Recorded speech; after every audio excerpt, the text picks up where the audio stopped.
A man wakes up. He doesn't know what time it is. He can't. There are no clocks. He looks around. The walls are concrete. The bed is concrete. The desk, the stool, all concrete. The room is 7 feet wide and 12 feet long. That's smaller than most people's bathrooms. There is one tiny window, 4 inches wide. He stands on his toes and looks through it. He sees a wall. He has been in this room for 3 years. He has not touched another human being in 3 years. He is not being tortured.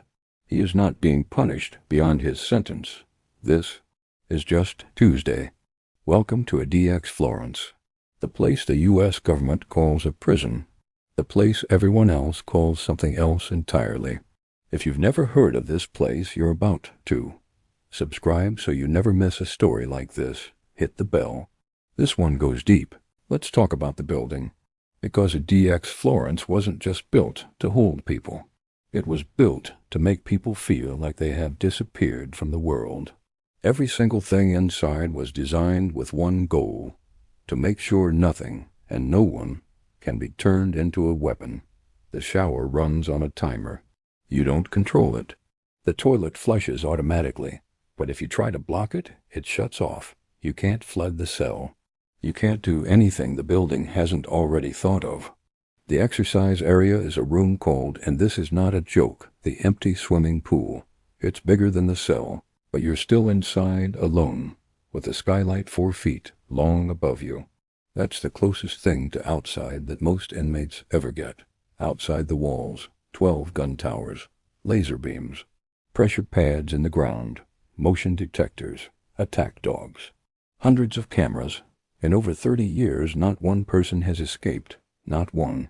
Here's something people don't talk about enough. The cells at ADX are soundproof. In most prisons, inmates tap messages through pipes, yell to each other through vents, pass notes under doors. Information flows. Community survives. At ADX, nothing. You cannot hear the man in the next cell. He cannot hear you. You are, for all practical purposes, alone in the universe. For the first 3 years at ADX, inmates have zero contact with any other prisoner. Not in the yard, not in the cafeteria. There is no cafeteria. Meals are slid through a slot in the door. Medical checkups are done through that same slot or via a video screen. What does this do to a person? Scientists who study solitary confinement have documented what happens. Severe depression, paranoia, hallucinations, and in some cases, full psychosis. Grown men begin hearing voices. Some stop speaking altogether. And this is where the story gets complicated, because ADX has been officially criticized for housing inmates who were already severely mentally ill before they arrived.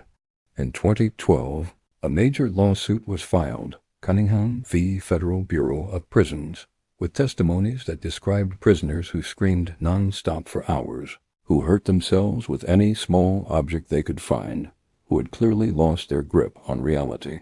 One inmate spent 6 years in conditions so bad, investigators said he had lost touch with reality entirely.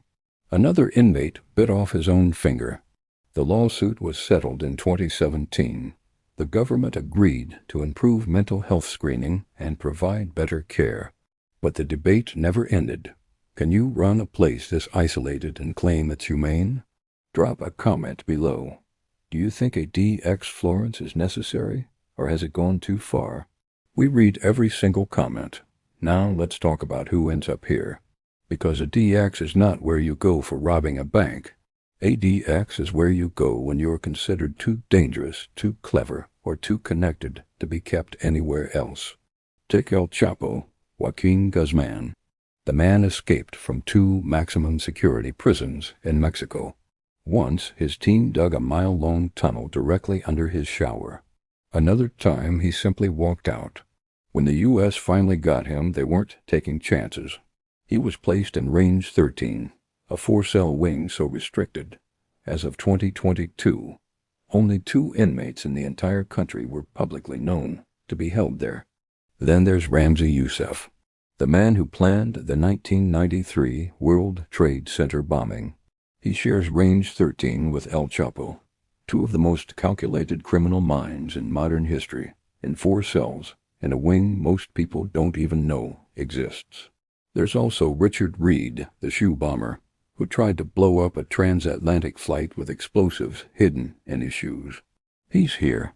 Jahar Tsarnaev, the Boston Marathon bomber. Here. Zacarias Musai, the only person ever convicted in U.S. courts directly in connection with the 9/11 attacks. Here. And then there's Robert Hansen, an FBI agent, someone whose entire career was built on protecting national secrets, who spent 22 years secretly selling those same secrets to the Soviet Union and then Russia.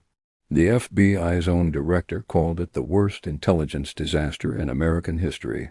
Hansen died at ADX in 2023, having served 15 consecutive life sentences. He had spent over 20 years inside these walls. One block of cells at ADX became so packed with people convicted of bombing attacks that guards gave it a nickname, Bomber's Row. Here's where it gets strange. ADX has a book ban. Not all books, but in 2010, staff at ADX banned both of Barack Obama's published books, citing concerns that the content could be potentially detrimental to national security. Obama was, at that time, the sitting president of the United States. One member of the Bureau's own elite tactical unit, the Special Operations Response Team, the people who respond to the worst possible prison emergencies, was convicted of stealing flashbang grenades from the facility and selling them on the black market. The men guarding the most dangerous people in America were involved in illegal arms dealing. In 2020, a British judge refused to approve the extradition of Julian Assange to the United States. Part of the reason listed in the ruling? The possibility that Assange could be sent to ADX. The U.S. government had to put in writing officially that Assange would not be placed there. The conditions alone were considered a reason to block extradition under human rights law. And in 2025, in discussions around convicted terrorists seeking plea deals, one of the negotiating points raised by defense lawyers was whether clients could eat meals and pray with other people, basic human interaction, rather than face the total isolation of ADX. The ability to sit next to another human being at dinner became a bargaining chip. Robert Hood was the warden of ADX Florence from 2002 to 2005. He has spoken publicly about the facility more honestly than almost any other official. Here's what he said. As soon as they come through the door, they're looking at the beauty of the Rocky Mountains in the backdrop. When you get inside, that is the last time you will ever see it. The supermax is life after death. Life after death.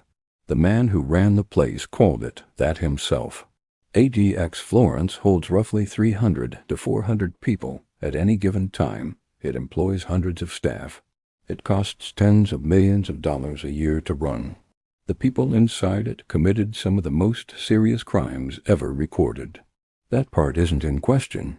But the question that follows them into those concrete cells and follows us as we think about this place is harder to answer. At what point does punishment stop being about safety and start being about something else? ADX Florence doesn't answer that question.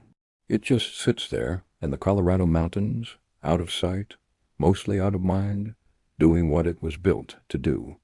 And somewhere inside it, right now, a man is staring at a 4-inch window, watching the lights change and waiting for a Tuesday that feels exactly like every other day. If this story made you think, share it with someone who needs to see it. Subscribe for more documentaries like this one. Every week we go somewhere most people never look.